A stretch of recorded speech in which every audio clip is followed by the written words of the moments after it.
Alors bonjour chers souscripteurs de la Nouvelle France Libre. Alors pour commencer cette nouvelle semaine, on va reparler d'opposition contrôlée, ça faisait longtemps. Donc si vous avez suivi ma vidéo sur Tenet Media aux États-Unis et la corruption par la Russie via RT d'influenceurs américains payés très cher pour diffuser leurs discours pro-russes, il pèse désormais un soupçon de collusion avec le Kremlin, avec les médias pro-russes partout en Occident, et notamment en France, où ils ont émergé comme des champignons après la pluie ces derniers temps, après l'interdiction de RT et Sputnik. Donc à quoi bon interdire RT et Sputnik si c'est pour avoir des clones bien français comme Toxin, qu'on va voir aujourd'hui, donc Omerta, Livre Noir, qui s'appelle maintenant Frontières, TV Liberté, Sud Radio, Radio Courtoisie, Les Incorruptibles ou tant d'autres.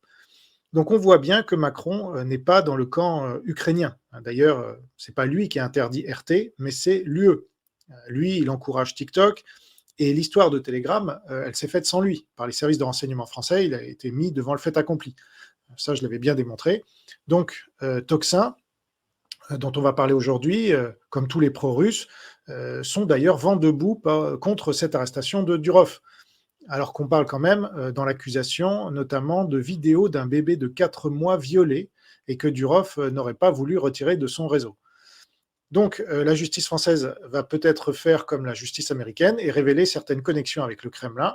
On verra. En attendant, c'est la première enquête sur Toxin, à ma connaissance, au moment où ils fêtent leur premier anniversaire. Voilà, donc c'est mon cadeau. Et c'est une exclusivité pour les souscripteurs de Jean Robin Média, le seul média de la Nouvelle France Libre, qui est anti-Poutine, anti-Parti communiste chinois, anti-islam, pro-Occident et pro-France. Voilà. Donc cette enquête va nous mener en Suisse, où il y a définitivement décidément plutôt beaucoup de pro-russes. On va faire un portrait détaillé des fondateurs officiels et de ceux qui sont derrière, de leur contenu évidemment, les invités, la ligne éditoriale, notamment sur la Chine, la Russie, les États-Unis, parce que c'est un média qui parle beaucoup de politique internationale.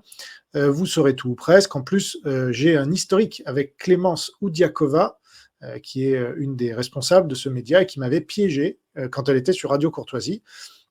Elle m'avait fait croire à une interview alors qu'elle m'avait mis en face d'un débatteur, donc ça c'est pas honnête, un gars qui est proche d'Elisabeth Lévy, je vous en reparlerai.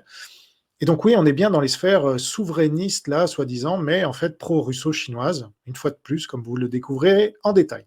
Alors c'est parti.